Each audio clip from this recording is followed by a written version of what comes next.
देखिए, आज की हमारी टॉपिक जो मेन है, बायोलॉजी से संबंधित कैसे प्रश्न प्रतियोगिता परीक्षा में आते हैं वो थोड़ा डील करेंगे और ब्लड सर्कुलेटरी सिस्टम को बताएंगे विथ रेस्पिरेटरी सिस्टम, यानी रक्त परिसंचरण तंत्र की हम चर्चा करेंगे आपके बीच श्वसन तंत्र से जोड़कर। दोनों अलग अलग करने से जो सामान्य विज्ञान के कंसेप्ट है वो डिस्टर्ब हो जाते हैं, क्योंकि विज्ञान बहुत है। आपको शायद पता होगा कि हमारे विज्ञान के अंतर्गत एक से जो लिवर के स्पेशलिस्ट है वो केवल लिवर का ही है, जो किडनी के स्पेशलिस्ट है वो किडनी का ही स्पेशलिस्ट है, और सारा जीवन उनको किडनी में ही अध्ययन करते बीत जाता है।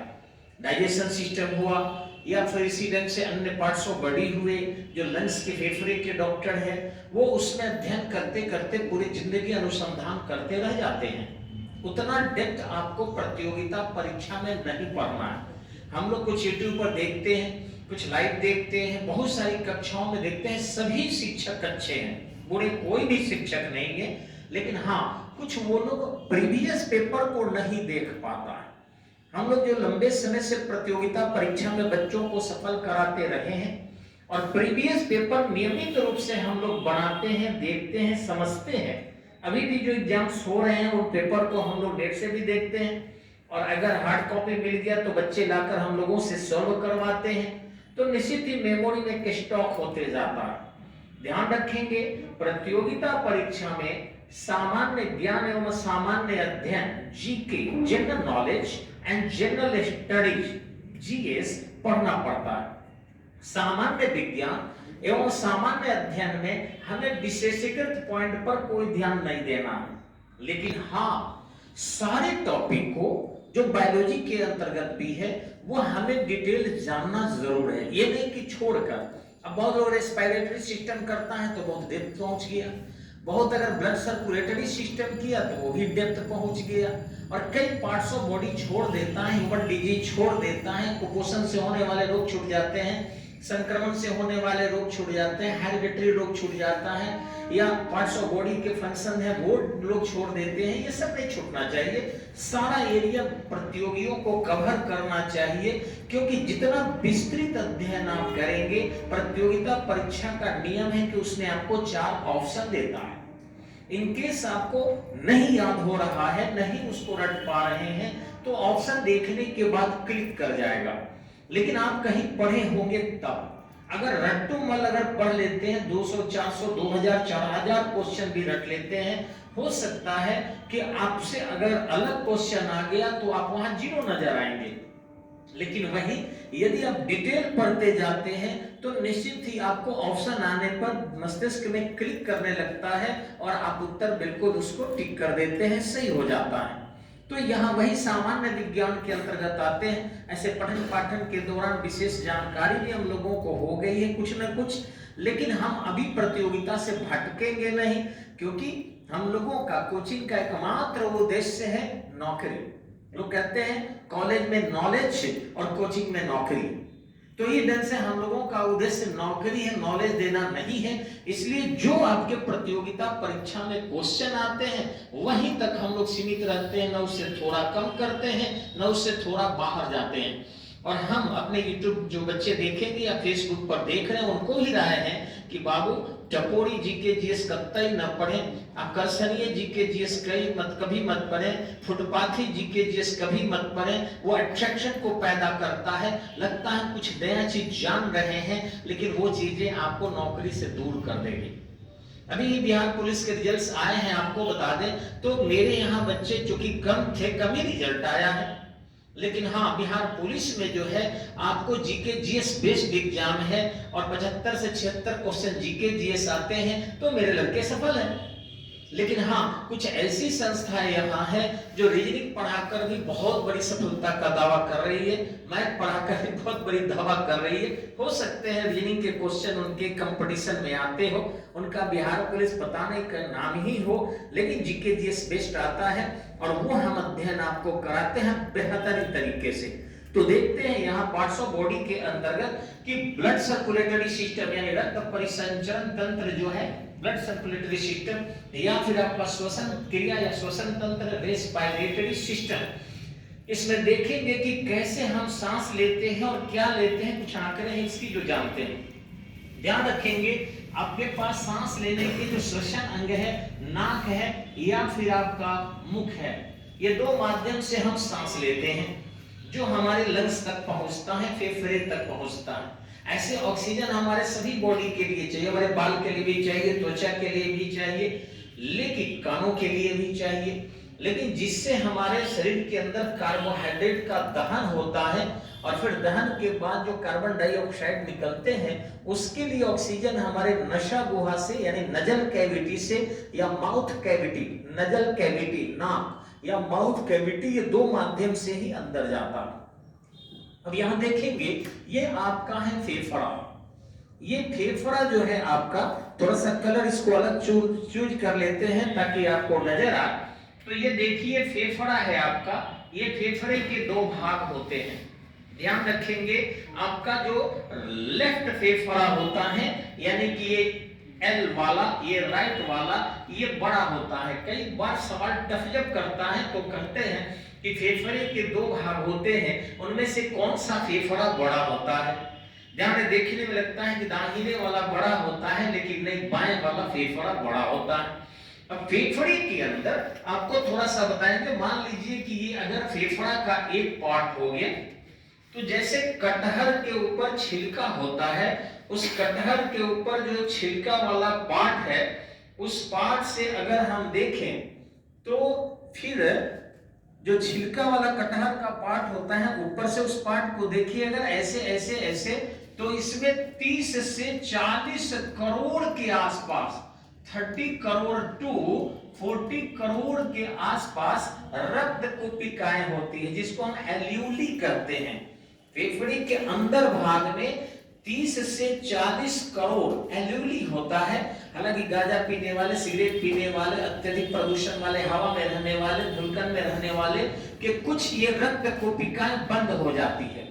अब बंद हो जाएगी तो वही लोग देखते होंगे खांसते हैं, या कोरोना के दौरान भी संक्रमण होकर जो कोरोना वायरस था वो उनके कुछ एल्यूली को बंद करने लगा और इस प्रकार बॉडी में ऑक्सीजन के लेवल कम होने लगे।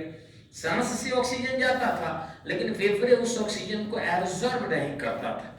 तो यहां पर जो होता है आपका, वे हेमोग्लोबिन होता है आपका, और वो हेमोग्लोबिन जो हेमोग्लोबिन है, हेमोग्लोबिन ये करता क्या है कि जब हम सांस लेते हैं, यहां से जब हम सांस लेंगे इस नाक से, और यहां पर जो वायुमंडल की गैसें होंगी, सभी गैसें, ये ध्यान रखिएगा कि इस फेफड़े में आपका CO2 ही जाता है। आश्चर्य करेंगे आप, कोई कहे कि क्या नाक से फेफड़े तक CO2 जाता है? जाता है। जो वायुमंडल में जितनी चीजें हैं, यहाँ कोई रुकने वाला फिल्टर नहीं है। धुलकन रोक सकता है, बैक्टीरिया को हमारे जो नजल कैविटी में तरल पदार्थ होते हैं वो रोक सकता है, लेकिन बाकी जितने वायुमंडल के गैस है वो सब जाते हैं। तभी तो गांजा पीने के दौरान गांजा का भी कुछ चीजें अंदर जाता है। सिगरेट पीते हैं, अगर छन जाता तो फेफड़े तक कैसे पहुंचते, ब्लड में कैसे जाते, फिर नशा कैसे होते, ये तो समझने वाली चीज है एकदम से।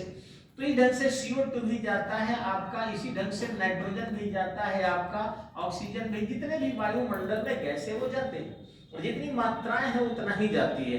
जैसे नाइट्रोजन आपका 78%, ऑक्सीजन आपका 20.8% है। ये सब के सब इसी तरीके से हमारे फेफड़े तक पहुंचता है। लेकिन हमारे फेफड़े के अंदर जो ये 30 से 40 करोड़ रक्त कोशिकाएं होती है, वो केवल इससे मतलब अपना रखती है, यानी कि जो 20% ऑक्सीजन गया है उससे, उस 20% ऑक्सीजन से ऐसे इसमें रक्त रहते हैं, वो मुंह खोलती है और इसमें ऑक्सीजन चले गए, और ऑक्सीजन जाने के बाद जो है उसको ऑक्सी हेमोग्लोबिन में, जो आपने हेमोग्लोबिन देखा, इसमें आपको ऑक्सी जुट गया और इस ढंग से ऑक्सी हेमोग्लोबिन में बदल गया। लेकिन इसमें से 20.8% ऑक्सीजन का पूरा यूज हमारा एल्यूली नहीं करता है, लंग्स की रक्त कोशिकाएं नहीं करती, ओनली 4% को यूज करती है। कितने प्रतिशत को यूज करती है? 4% को यूज करती है। तो 4% फेफड़े के अंदर जो एबिलिटी है ले लेती है और फिर उसको लेकर ब्लड में मिलाकर और फिर इस फेफड़े से ये पहुंच जाता है हृदय के पास। सॉरी, यहाँ हृदय यहाँ है, ये जो है हृदय के पास पहुंच जाता है और यहां से लेकर ये हृदय के पास पहुंच जाता है। अब जो हृदय है हमारा, यहाँ थोड़ा सा मैं हृदय बना देता हूं कि समझ में आए आप लोगों को। सामने हृदय देख रहे हैं, तो यहां से ऑक्सी हीमोग्लोबिन लेकर और फिर पहुंच जाता है आपके ये 4 पार्ट में हृदय के प्रकोष्ठ होते हैं। हृदय के कितने प्रकोष्ठ होते हैं? 4। मुख्यतः हृदय को 2 भागों में बांटा जाता है, left side and right side. Left side and right side. जो आपका ये राइट साइड होता है, ये आपका इम्प्योर ब्लड को धारण करता है, इम्प्योर ब्लड को। यानी कि पुरुष जो है, दाहिना हिस्सा पुरुष को कहा जाता है। निश्चित रूप से समझने के लिए पुरुष ऐसे ठीक होते हैं, लेकिन हृदय में दाहिना भाग जो है थोड़ा मजबूत होते हैं, वो हृदय के उतने दयालु पुरुष नहीं होते हैं, ऐसा माना जाता है समाज के द्वारा। तो कहने का मतलब कि दाहिना भाग एक प्योर ब्लड का होता है और बायां भाग क्या होता है? प्योर ब्लड का होता है। यानी हृदय के बाएं भाग में, ये राइट साइड में देखिए इम्प्योर, और जो ये लेफ्ट है यहाँ क्या होता है आपका? प्योर ब्लड होता है। अब ये प्योर ब्लड कहाँ से आया? शरीर तो एक ही है भाई, तो उसके लिए किडनी की जरूरत है। जो आप ये किडनी देख रहे हैं यहाँ, इसीलिए आपको मैंने ये सारा फोटो डाला है कि सबका फंक्शन है, चाहे ब्लड सर्कुलेटरी सिस्टम हो या रेस्पिरेटरी सिस्टम हो, एक कोई सिस्टम बिना दूसरे से जुड़ा हुआ पूर्ण नहीं हो सकता। इसलिए यहाँ जो किडनी है, ये शरीर के सबसे बड़ा उत्सर्जी अंग है। हमारे ब्लड में जितने भी गंदगियां होती है उसको छानने का काम करता है। इस किडनी में एक किडनी फंक्शन में रहता है, दोनों किडनी हमेशा फंक्शन में नहीं रहता है। और ये भी नहीं कि 6 महीना एक रहेगा, 6 महीना एक रहेगा, या दिन में एक किडनी काम करेगा, रात एक किडनी हो सकता है कि 1-2 मिनट फिल्टर करे और दूसरे को दे दे, ये फिल्टर करेगा। अगर अत्यधिक अनहाइजेनिक चीजें हम खा लेते हैं, दारू मदिरा पी लेते हैं, वैसी स्थिति में एक किडनी थक जाएगा तो दूसरे को दे देगा। और कई बार होता है कि बहुत हाइजेनिक स्वस्थ पर अगर भोजन खाते हैं हम, तो हो सकता है पूरे लाइफ एक ही किडनी काम करते रह जाए, दूसरे किडनी की जरूरत भी न पड़े। और एक किडनी अगर आपको फिल्टर कर रहा है, डिस्टर्ब हुआ तो इसको दिया, ये डिस्टर्ब हुआ इसको दिया, और धीरे धीरे एक खराब तो दोनों खराब होने लगता है। फिर हमारे पेशाब में जलन होने लगती है। जलन के बहुत सारे कारण हैं, ब्लड आने लगता है, पस आने लगता है, इसके पीछे ठीक दर्द रहने लगता है, ये ठीक नाभि के पीछे यहाँ दोनों किडनी लटका हुआ रहता है। और इस तरीके से ये किडनी शरीर का मुख्य उत्सर्जी अंग है। जो हम लोग मल त्याग करते हैं उससे भी ज्यादा गंदा हमारे ब्लड में होता है। अगर किडनी फेल कर जाए तो व्यक्ति को डायलिसिस पर रखना पड़ता है, और ध्यान रखिएगा डायलिसिस का खर्च भी ज्यादा है, और कितने दिन तक डायलिसिस पर किसी को रखेंगे। अंततः लोग कहीं ना कहीं से किडनी की व्यवस्था करता है। और शायद आपको ये भी पता है कि भारत में मानव शरीर के बेचने पर प्रतिबंध है, यानी कोई भी अंग मानव का बेच नहीं सकते हैं, उपहार में दे सकते हैं। तो लोग एक दूसरे को उपहार में कर और फिर जो करता है सब समझ ही रहे हैं आप लोग। तो किडनी को लोग रिट्रांसप्लांट कराता है, और उस ट्रांसप्लांट के दौरान जो है क्या करता है वो आपको ये तो डॉक्टर जानते हैं या लोग जानता है। लेकिन उसमें भी एक कानूनी अड़चन है कि पत्नी अपने पति को किडनी ट्रांसफर नहीं कर सकती है, न गिफ्ट कर सकती है, न दे सकती है। पत्नी का किडनी खराब होगा तो पति दे देगा, पत्नी को खराब होगा तो पति दे देगा, लेकिन पति को खराब होगा तो पत्नी नहीं देगी। कारण ये है कि लोग जानता है कि पत्नी पर दबाव बना के पति ले सकता है, सेंटिमेंटल प्रेशर या फैमिलियर प्रेशर, इसलिए पत्नी पर प्रतिबंध है। आजकल इसकी भी व्यवस्था लोग कर ले रहा है। सुनने में आया है कि अगर 2 पत्नी है और वेल्लोर में बैठी हुई है और दोनों के पति का अगर किडनी खराब है तो कहती है मैं तुम्हारे पति को दे देती हूँ और तुम मेरे पति को दे दो। कहती नहीं है, कहवा दिया जाता है, सुनने में आया है। हालांकि ऐसा अगर हो रहा है चतुराई से तो ये कानून का उल्लंघन है, ऐसा होना नहीं चाहिए कि किडनी खराब की अपने से और पत्नी उनको किडनी दे। तो जो भी कारण रहा हो, लेकिन ये किडनी जो है आपको फिल्टर करता, फिल्टर करके जो ब्लड है आपका, ये किडनी ब्लड को यहाँ पहुंचा देता है। अब जो हृदय के 4 प्रकोष्ठ होते हैं, आपको मैं थोड़ा सा यहाँ क्लियर कर दूं, तो ये जो पार्ट होते हैं ऐसे बटे हुए होते हैं। ये वाला आर पार्ट है, ये लेफ्ट पार्ट है। तो इस पार्ट को यानी कि नंबर 1 कर दे, 2 कर दे, 3 कर दे, 4 कर दे। तो नंबर 1 वाला हिस्सा जो हृदय का होता है उसको बोलते हैं दायां अलिंद। क्या कहते हैं? दायां अलिंद, दायां नीले, बायां अलिंद, बायां नीले।